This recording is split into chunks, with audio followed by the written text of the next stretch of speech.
fall from grace.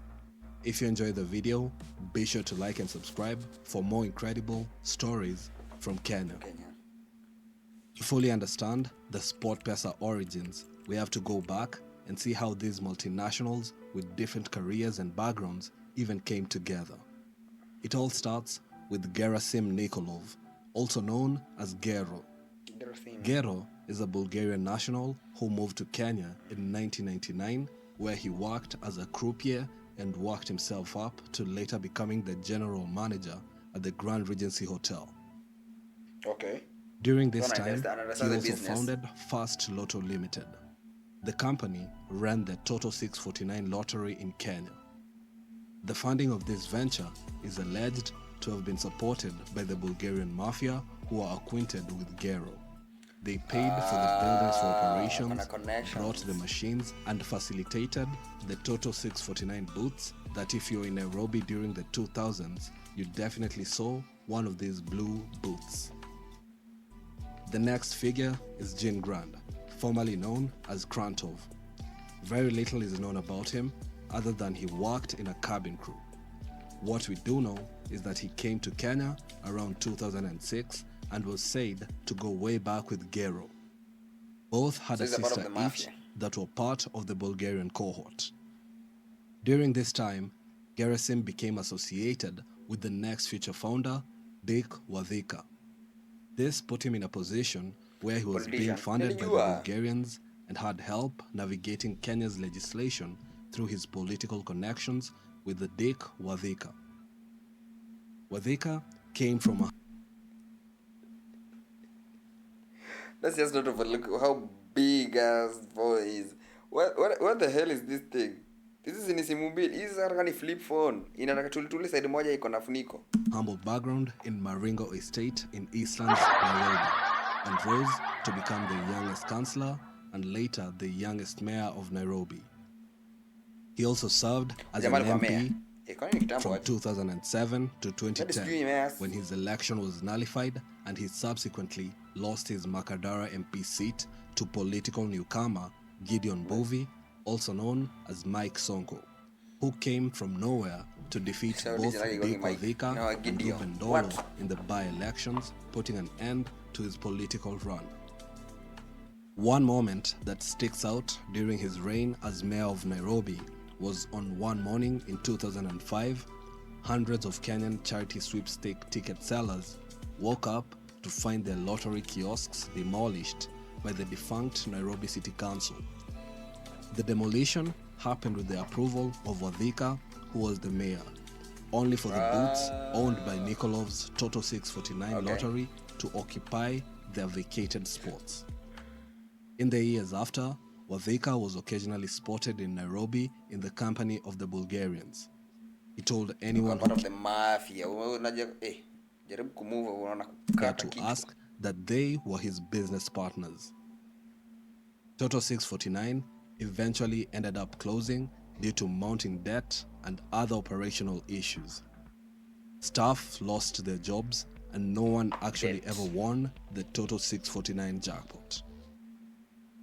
During this time, around 2011, Gerasim was in contact with a Bulgarian billionaire who had interests in the casino business and wanted Gero to open and operate it for him in Kenya. The casino is the Phoenix Casino in Hurlingham, which is a very significant location in this story. While operating Phoenix, Nikolov started having ideas about trying out sports betting. He pitched it to his business associate, Mr. Wadhika, and they decided to pursue it. In 2012, they founded Pevans East Africa Limited, which was the parent company for Sportpesa. They laid the groundwork and by 2014, it was ready to launch. However, they had some financial challenges. Even though Dick Wadhika used to help out, they needed more capital. This is where Paul Ndongo enters the picture. Paul Wanderi Ndongo was the first Kenyan to acquire a forex trading license in 1995. He is a businessman and investor with multiple holdings in the NSE, where his investment portfolio once peaked at 4 billion shillings in the 2000s. He was In the also 2000s. So 4 billion nini. well Sasa connected hiyo watu politically, wanapeleka being in charge of campaign fundraising for Jubilee. He was okay. doing well for himself, and his old friend Dick So Wadhika alitengeneza pesa yao majamaa. told him about the venture. He didn't know too much about sports betting at the time, and he wasn't familiar with the Bulgarians either. But he was good friends with Dick Wadhika and understood that he really believed in the idea, and he had already invested heavily in it and didn't want to lose his investment. He trusted him by injecting $1 million into the company, which greatly helped with the marketing at the very beginning. However, it still wasn't enough. Marketing is everything. An additional cash injection was needed. And just like the other times when he injected money into Sportpesa, it was in exchange for more shares in the company. He eventually ended up acquiring 17% of the company. Nasikika bwana.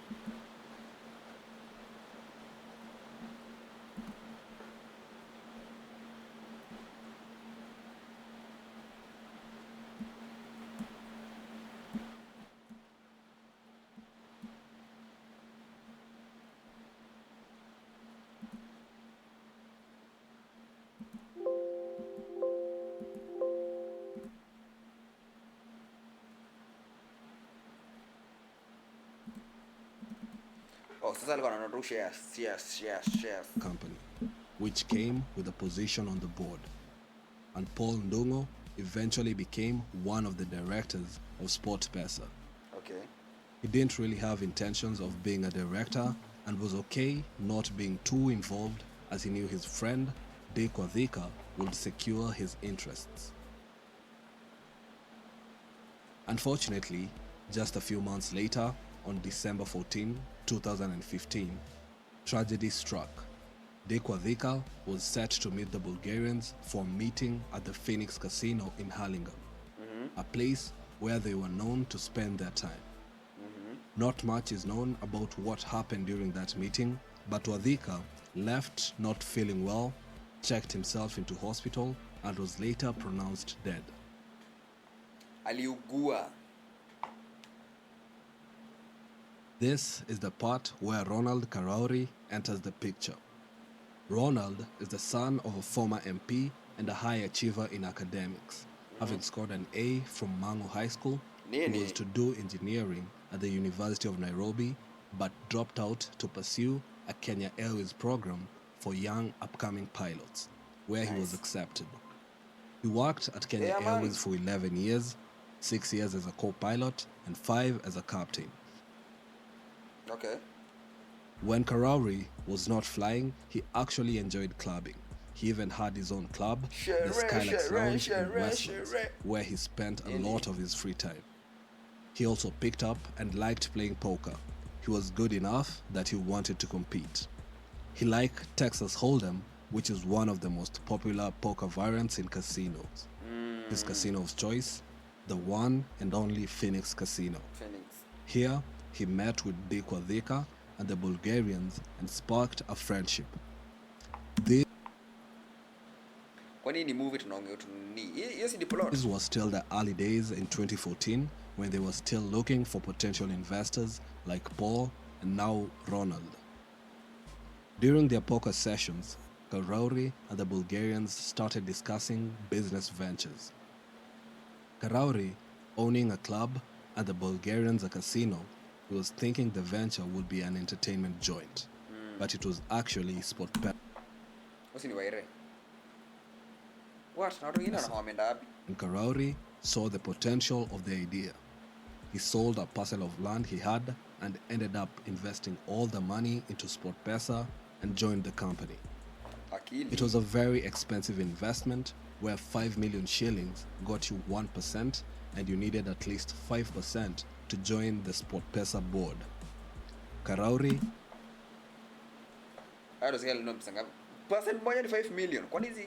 ended up acquiring 7%. Shit. That 5 million yote. After the untimely passing of Dick Wadhika, his 21% stake in the company was given to his widow, Asenath Wachera Maina, who is a very private Hizi shati Uhuru anatoanga wapi? What? Ujamaa closet yake naanga tu. Na watu na mashati zingine unique. Asenath Washera Maina, who is a very private figure who stayed far from the spotlight. Without Wadhika, there was vacuum in the company, which was filled by Karauri, who ended up being the CEO of the company. He quit being a captain to focus on Sportpesa, a move that friends and family were very skeptical about, and understandably so. I mean, he was already doing pretty well for himself with literally a high-flying career as a captain. And just like dropping out of university to pursue being a pilot, it was yet another leap of faith that paid off. With Karauri at the helm, Sportpesa went on an aggressive marketing campaign. The timing was perfect. M-Pesa's accessibility made mobile betting incredibly convenient, and Sportpesa's user-friendly platform was a game changer. Aggressive marketing campaigns. Apparently sasa shosho yako na betting pia. Go check. User-friendly platform was a game changer. Aggressive marketing campaigns, often targeting the youth, fueled the company's rapid growth. The campaigns included internet ads, billboards, and sponsorship deals of 50 million Kenya shillings each to Gor Mahia and AFC Leopards. Then eventually sponsoring the whole league and even buying the naming rights, which had the league rebranded from the Kenya Premier League to the Sportpesa Premier League. They had sponsorships in Tanzania, South Africa, and internationally, especially in Europe. They even had a multi-year sponsorship with Premier League side Everton and partnerships with Arsenal, Hull City, and Southampton. Being the patriotic Kenyan and football fan that I am, I genuinely felt proud to see a Kenyan brand featured on such international platforms. Pesa organized the friendly matches that had established Premier League players like Wayne Rooney sharing the pitch with Kenyan footballers for pre-season matches. And who can forget when in a penalty shootout against Everton, when Sven Yida of the Kariobangi Sharks did the now viral fake hamstring injury celebration. The clip went so viral, the celebration was added in video games. The sponsorship deals went beyond the Premier League to F1, where they sponsored the Racing Point F1. Watu wako na pesa kumbe. Ama ni as a betting company hadi mimi. Gambling, insurance, betting. What? One team. Sportpesa Kwa ndani ya viete iko na pesa. Kumbe Sportpesa sasa ndo wana pop off. F1, wewe ndio sponsorship F1 inamaanisha nini wewe? Becoming a global brand, and it acted like it. Their marketing and sponsorships were meant to compete with international betting companies like Betway or Bet365, as locally, they dominated 2/3 of the local betting industry. In the current 2024-2025 EPL season, half of the teams in the Premier League are actually sponsored by betting companies, which just goes to show ningekuwa na react hii video pale TikTok ningekuwa nimebaniwa mara 10. how Sportpesa was way ahead of the curve almost 10 years ago. However, with all the publicity, their critics also grew. The government started raising genuine concerns about gambling addictions and social problems resulting from Sportpesa's influence. $80,000. President Uhuru Kenyatta didn't like the fact that money Sportpesa was getting from poor Kenyans was shipped abroad to sponsor European sports. Exactly. Understandably so. Sports. But despite the undeniable negative impacts of gambling addiction, Sportpesa was also supporting local and grassroots sports more than the national government ever did through the Ministry of Sports. So what went wrong? The answer lies in a perfect storm of regulatory changes, political pressure, and internal disputes that would ultimately lead to Sportpesa's dramatic downfall. The trouble began brewing in 2017 when President Uhuru Kenyatta, concerned about the social impact of the betting industry, pushed for increased taxes on betting firms. The initial proposal was a staggering 50% on all betting stakes. Because realistically speaking, 50% si mbaya sana, because hii pesa yote ni mnatupatia ndo turudishie mtu. If 100 people give 10,000, no. If 100 people give their money, and if 100 people give their money, and only 5 people win something, which is 10% of what other people gave, it means hawa say wanabaki na 90%. 90% profit margins from zero. Move that sent shockwaves through the industry. After significant pushback and public outcry, a compromise was reached. A 35% tax on betting revenues was implemented in 2018, still a massive jump from the previous rate. This tax hike hit Sportpesa hard. CEO Ronald Karauri argued that the new tax structure made their business model unsustainable. The company projected significant drops in revenue and warned of potential job losses and cancellation of sponsorships for local sports teams. In 2019, the Kenya Revenue Authority dropped a bombshell. They demanded 95 billion shillings in back taxes from Sportpesa. It was an astronomical 95 billion. Why that one is in numbers? Currency, Kenyan shilling, corporate tax, withholding on tax on winnings, withholding tax, VAT, PAYE na betting tax. Penalties za kukosa kulipa, si ndio? Interest. Hapa wako na interest ya 5 billion. What?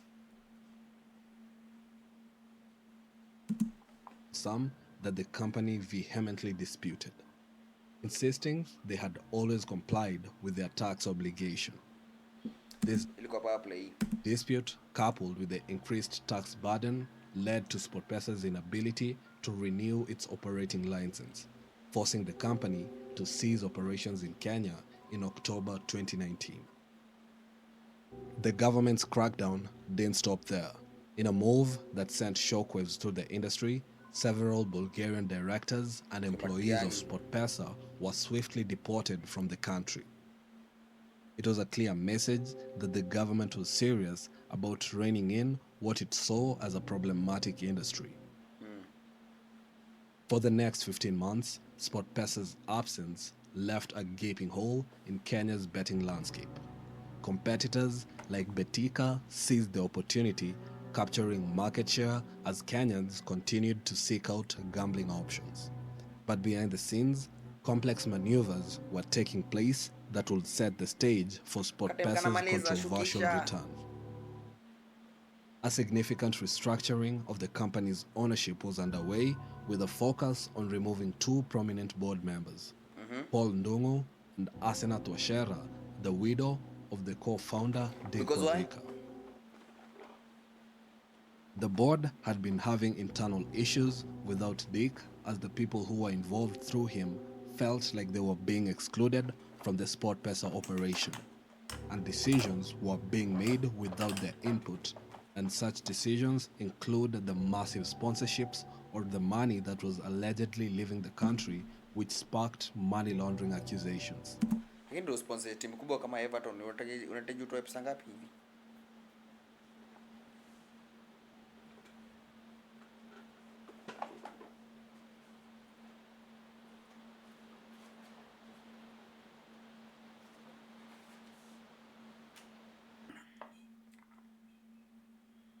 Oh, ngaze maji.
Haya, wacha tusikie hizi 30 billion zilienda wapi?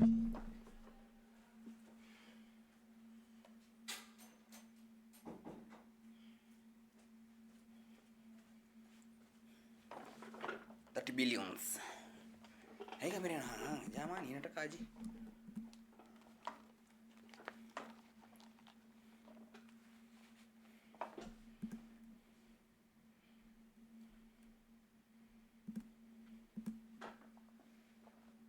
Not many details about the board issues are public, but the fallout is said to be a nasty one, as it reached a point the two founders were finding out about sponsorship deals on the news like the rest of us. What? Simultaneously, some directors of Pevans East Africa, the original owner of Sportpesa, allegedly orchestrated a covert transfer of the gaming business and brand ownership to a new entity, Milestone Games Limited. Rumors began to swirl that Milestone Games ownership included members of the Kenyatta family, raising eyebrows and questions about potential conflicts of interest and political influence. The tide began to turn in 2020 when the Kenyan government, facing pressure from both the betting industry and sports organizations that relied heavily on the sponsorships, decided to remove the additional 20% excise duty on betting stakes.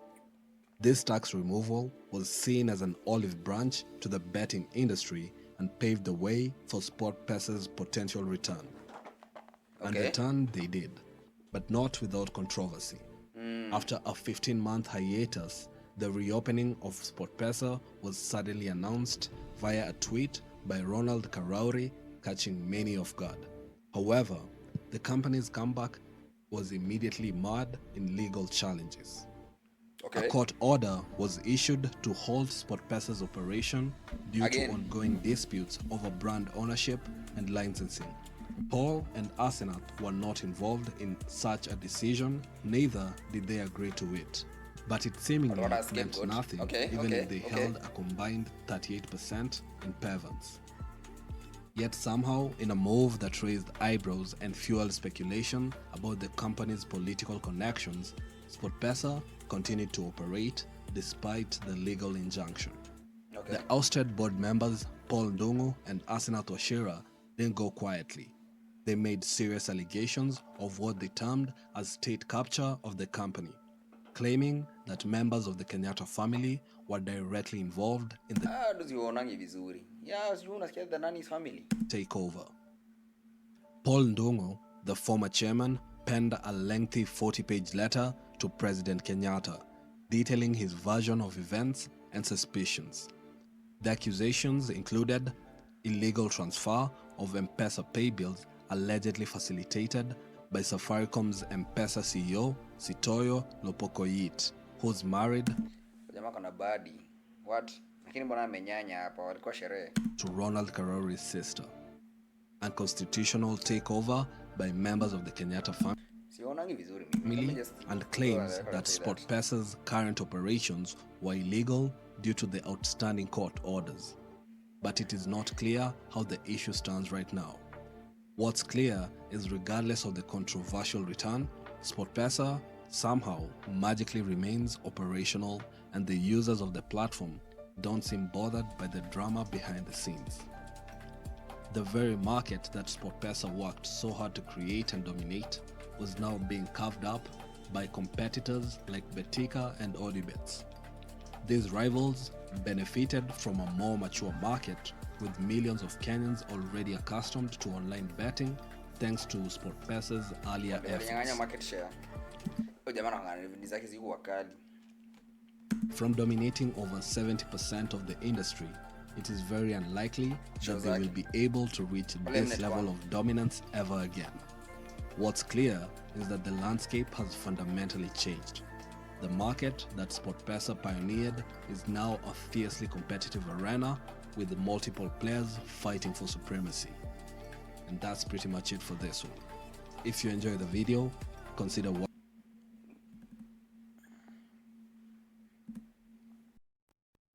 Got my socials.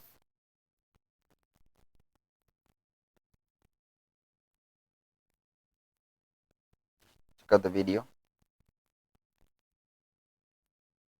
check out the socials, check out the video, and don't forget to subscribe. Check out the socials, check out the socials. Thank you for watching. Check out the socials, video,